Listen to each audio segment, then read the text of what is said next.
உங்களை பெற்று வளர்த்து படிக்க வச்சு உங்களை பாராட்டி சீராட்டி வளர்க்குற அப்பா அம்மாவுக்கு தெரியும் நீங்கள் யார் கூட கரம் பிடிக்கணும், எங்கே போய் வாழணும், என்ன செய்யணும்னு. காதலிங்க, ஒன்றும் தப்பு இல்லை. பேர சார் சொன்ன மாதிரியே சொல்கிறேன், காதலிங்க. ஆனால் சூஸிங் ஒய்ஸ்லி நல்லா தேர்வு பண்ணுங்கள். அதுதான் நீங்கள் படித்த படிப்புக்கும் உங்கள் அப்பா அம்மாவுக்கும் நீங்கள் செய்கிற மிகப்பெரிய கடமையாக இருக்கும். நீங்கள் என்றைக்குமே சொல்லாதீங்க, ஒரு நாள் சொல்கிறேன் அப்பா நல்லவன்ப்பா நான் கட்டிக்கிறேன் அப்படின்னு. நீங்கள் சொல்கிற வார்த்தை பல நாள், பல வருஷம், பல மாதம் நீங்கள் பரிசோதனை பண்ணி எடுக்கப்பட்ட முடிவாக அது இருக்கணும். எடுத்தோம் கவுத்தம்னு இருக்கக்கூடாது. பெற்றோர்களை நேசிங்கள்.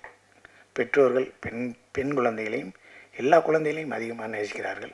இந்த சமூகத்துக்கான ஆட்களா, ஒரு நாகரிகமான சமூகத்துக்கு ஆட்களா, ஒரு சிறப்பான குழந்தைகளா, சிறப்பான எதிர்காலத்துக்கு ஒரு நல்ல குழந்தைகளா நீங்கள் இருக்கணுங்கிறதான் என்னோடய ஆசை. எல்லாம் படித்து எல்லா மெத்தனமான அறிவெல்லாம் தேவையில்லை. டிசிப்ளின். அப்பா சம்பாதிக்கிறாரு, ஃபேன் அமுத்துங்க, வேஸ்ட்டாக போகக்கூடாது. அப்பா சம்பாதிக்கிறாரு, லைட் அமுத்துங்க. கொஞ்ச நேரம் 10 நிமிஷம் வீட்டில் வேலை பாருங்க, வீட்டை சுத்தமாக வச்சுருங்க. அம்மா சாப்பிட்டானுங்க, அப்பா சாப்பிட்டானுங்களே, சாப்பிட்றதுக்கு முன்னாடி அப்பாவுக்கும் அம்மாவுக்கும் கொஞ்சம் போல் ஊட்டி விடுங்க. உங்களுக்கு அவங்க ஊட்டி விடுவாங்க. இல்லைப்பா எனக்கு இது போதும்ப்பான்னு சொல்லி பழகுங்க. இல்லைப்பா எனக்கு இந்த செல் எனக்கு போதும்ப்பா, நான் இந்த மார்க் எடுத்தேன்னா எனக்கு அந்த செல் வாங்கி கொடுப்பான்னு கேளுங்க. அப்பா அம்மா குழந்தைகளை பாதுகாப்பாங்க. அதே நேரத்தில் குழந்தைகள் அப்பா அம்மாவை நேசித்தா இந்த உலகம் நல்லா இருக்கும். இந்த படத்தை பார்த்து நான் சொன்ன மாதிரி ஒரு சின்ன 1 விழுக்காடு 2 விழுக்காடு பெண்கள் சுதாரிச்சிட்டா, பெண் குழந்தைகள் சுதாரிச்சிட்டா நல்லாயிருக்கும். நன்றி, வணக்கம். சரி சார், அதாவது மே 5 தானே 4 மே 4 வந்து தமிழ்நாட்டிலே ஒவ்வொருத்தரும் ஒவ்வொன்றும் யோசிச்சு வச்சிருப்பாங்க. நீங்க என்ன யோசிச்சு வச்சிருக்கீங்க? எது வரணும்னு ஆசைப்படுறீங்க? இல்ல அங்கிருந்து சொன்னாங்க தாங்கள் விரும்பும்.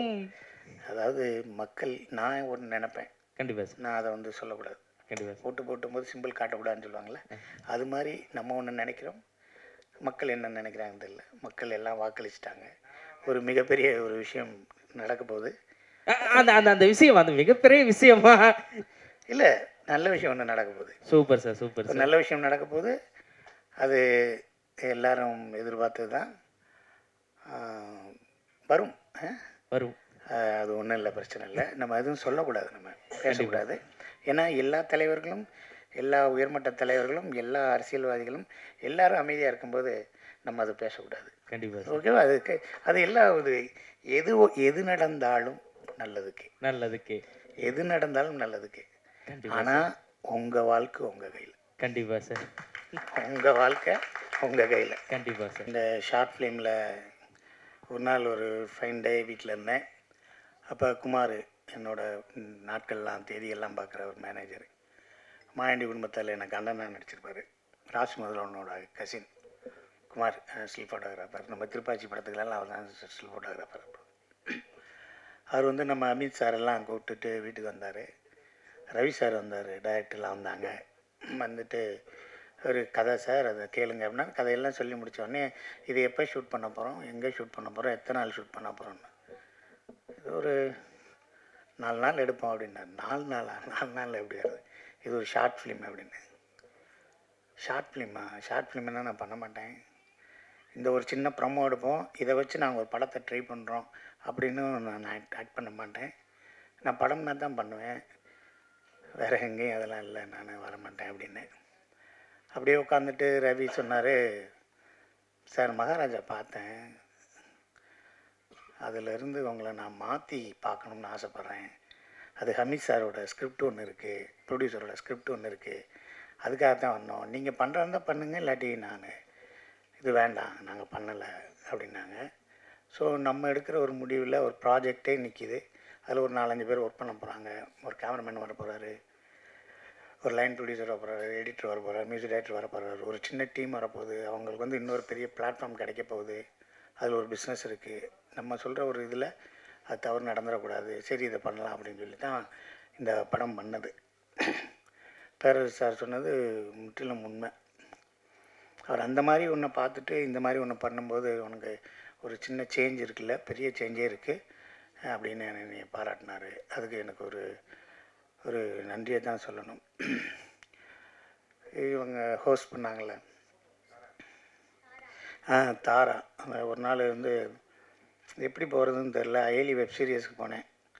போகையில் நீங்கள் ஏசி பஸ்ஸு போட்டிருக்கோம், வர முடியுமா சார்னு கேட்டாங்க. சரின்னு சொல்லிட்டு சரி போகலாம் அப்படின்னு சொல்லிட்டு ஒரு 3.5 இயர்ஸ் முன்னாடி நான் போனேன்.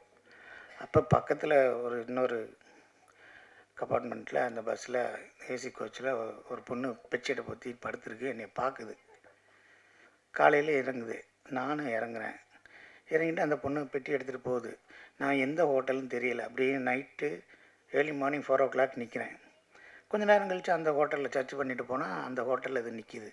ஏம்மா நீங்கள் தானே நடிக்க வர்றீங்க, வாங்க சார், எனக்கு தெரியும் சார் அந்த ஹோட்டல்னு சொல்லி கூப்பிட்டு வர வேண்டியதானம்மான்னேன். சிரிக்குது.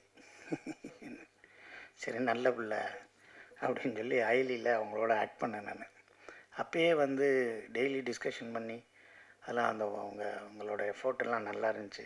அதான் அந்த அயலியோட மிகப்பெரிய ஹிட்டு. அதுக்கப்புறம் சார் சக்தி சரண் இங்கே ஒருத்தர் இருக்கார். சார் உட்காருண்ணே. அஜித் படத்தில் ஃபஸ்ட்டு இவரை வச்சு தான் முதல் ஷாட்டே நான் எடுத்தேன். எங்கன்னா இவரை படுக்க வச்சு ஒரு மண்டைக்கு பக்கத்தில் ஒரு ஜீப் வந்து நிற்கணும். அது ரிவர்ஸ் ஷாட் எடுத்துருக்கலாம். ரிவர்ஸ் ஷாட் எடுத்துனா கரெக்டாக வந்துருக்கும். இவரை நான் படுக்க வச்சு அங்கேருந்து ஜீப் நேராக வந்து காதுகிட்ட நிப்பாட்டுங்கன்னே. அவர் வெளியே போய் யார்கிட்டயோ பேசிட்டுலாம் வந்தார். இன்றைக்கி நம்ம வேலையை முடிச்சிடுவாங்கம்மா, பொங்கலை தின்னுட்டு படுத்த அப்படின்னாரு. நானும் அப்போ வந்து படுக்க மாட்டிங்களா, சேஃப்டியாக தானே ஓட்டுறோம், உங்களுக்கு என்ன இருக்குது சார், நான் சாமி கும்பிட்றதுக்கு உங்களுக்கு என்ன சார் பிரச்சனை. அண்ணே நன்றிண்ணே, நீங்கள் நல்லா பண்ணியிருந்தீங்க. அதோட முதல்வன் படத்துலலாம் உங்களுக்கு மிகப்பெரிய பேர் இருந்துச்சு. இல்லை இந்த படத்தில் ஆக்ட் பண்ணிக்கிட்டு இருக்கும்போது ஒரு என்கரேஜாக ஒரு விஷயம் நடக்கும்ல. சாப்பிட்டீங்களா, வச்சிங்களா, மோர் குடிச்சிங்களா, ஜூஸ் குடிச்சிங்களா, உங்களுக்கு ஏசி போட்டு விடுவா, உங்களுக்கு எதாவது கேர் வேணுமா, உங்களுக்கு என்ன வேணும் அப்படிங்கிறதெல்லாம் ரவி சாரோட மிஸ்ஸஸ் தான் பார்த்துக்கிட்டாங்க. ஏதாவது ஒன்று அந்த ஃபைட்லாம் ஒரு சின்னதாக எடுத்தோம். சார் இது மாண்டேஜ் எடுக்கிறீங்களே, மாஸ்டர் வந்திருக்காரா, இல்லை சார் நானே எடுப்பேன். ஓ அப்படியா. டைலாக்கு நானே எழுதிடுவேன். ஓ அப்படியா. ஃபைட்டு நானே எடுப்பேன். என்னடா இவர் அப்படின்னாரு. அப்புறமேல ஏதோ பண்ணிகிட்டு இருக்கும்போது அப்படியே ஏதோ வேர் தடுத்து பொத்துன்னு விழுந்துட்டேன் டம்முன்னு. ஆமாம் உங்களுக்கு விழுந்துட்டேன். ஒரு நைட்டு 10 மணிக்கு எப்படி விழுந்துட்டேன். அப்புறமேல் சரி சார் அப்படின்னாங்க. ஸோ அவங்களோட மிகப்பெரிய எஃபோர்ட்டு டைரக்டருக்கு வந்து அது மிகப்பெரிய ஹெல்ப்ஃபுல்லாக இருக்குது. ரவி சார் வந்து ஒரு நல்ல கிரியேட்ரு, ஒரு நல்ல ரைட்ரு. அவருக்கு சினிமாவில் நிறையா விஷயங்கள் தெரியுது. எதையுமே கிளியராக இருக்கார். இந்த ஷாட் போகுது, இந்த ஷாட் போகுது, டூரேஷன், இந்த லென்த்து, இது அப்படின்னு சொல்லி எல்லாமே கிளியராக பண்ணுறாரு. சார் அவங்களுக்கு இந்த சினிமா ஒரு மிகப்பெரிய விஷயத்தை கொடுக்கும். கண்டிப்பாக நம்பிக்கையோடு இருங்க. சார் அமித் சார் இருக்கார். அதனால் நீங்கள் பண்ண போகிறது ஒரு பெரிய படம், ஃபியூச்சர் புள்ளிமா நீங்கள் பண்ணணும். அது கூடிய சீக்கிரத்தில் நடக்கும். சாரை விட்டுறாதீங்க. சார் வந்து நிறையா வச்சுருக்காரு. சார்கிட்ட பார்த்தது மாதிரி சார் வச்சுருக்கிற மாதிரி நான் எங்கேயுமே பார்த்ததில்ல. அது மாதிரி இருக்கும்.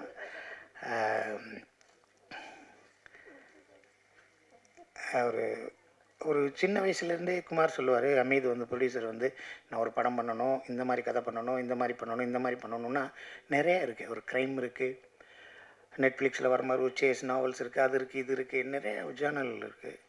ஆனால் இந்த ஃபீமேல் அப்யூஸ், இந்த குழந்தைகளோட விஷயம் அப்படின்னு எடுக்கிறதுக்கு சொல்கிறதுக்கு யாருமே கிடையாது.